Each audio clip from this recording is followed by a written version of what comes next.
Sa isang video ay pinakita ni Kuya RJ si Irene na nagluluto kasama si Buddy Day.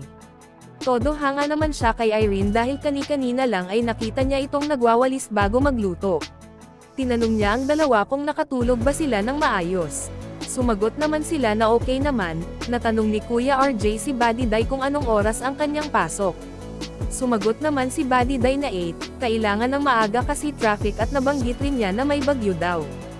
Kaya tiningnan ni Kuya RJ at napasabi na lang ng Diyos ko po, sabi niya na kapag narinig pa lang niya na may bagyo ay agad siyang kinakabahan.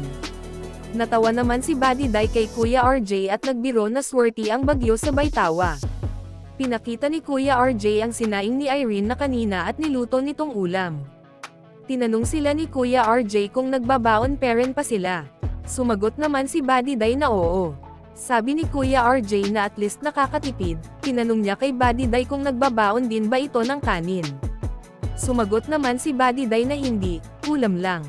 Napahanga na lang din si Kuya RJ sa sobrang bango ng niluto ni Irene na ulam, lalagyan pa ito ni Irene ng asweti at sinabihan siya ni Kuya RJ na i-check muna kasi baka expired na.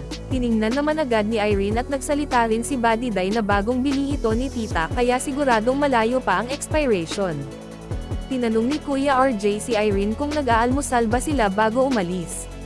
Sumagot naman si Irene na oo pero minsan hindi siya nag-aalmusal.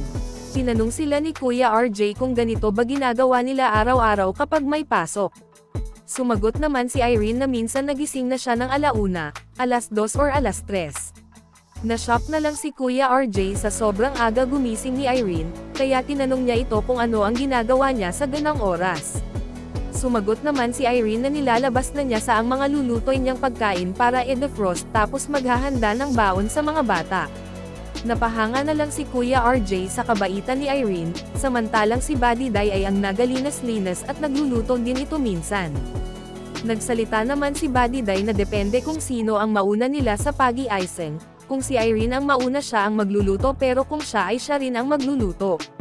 Kadalasan talaga ay si Irene ang makapagluto dahil sa sobrang aga nito gumising, samantalang siya ay 4:00 talaga yung gising niya kapag tumunog na yung alarm niya. May alarm talaga siya sa pagising niya tsaka magluluto rin siya kapag hindi pa gumising si Irene. Tinanong ni Kuya RJ si Irene kung anong oras ang pasok nila. Sumagot naman si Irene na 6:30 pero 7:50 magsisimula yung first subject nila.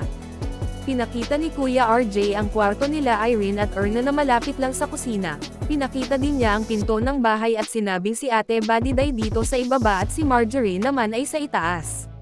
Pinakita ulit ni Kuya RJ si Irene na nagluluto at naglalagay na ng atsweti. Sabi ni Kuya RJ na maipa-asweti pa si Irene kahit adobo lang. Ang sarap siguro kasi buhay na buhay ang kulay at mamaya ay humba naman ang lulutoy nito.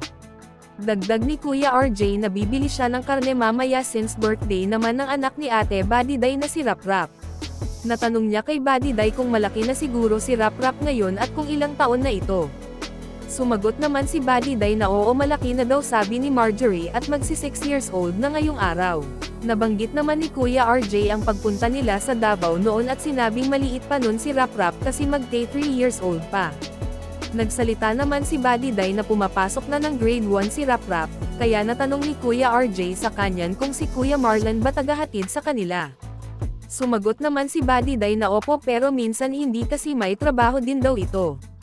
Pagkatapos ay sinabi na ni Kuya RJ na kahit walang pasok ay maaga parent gumising ang mga Marias, mga 5 or 6 maaga parent kasi nagwawalis ito sa bakuran.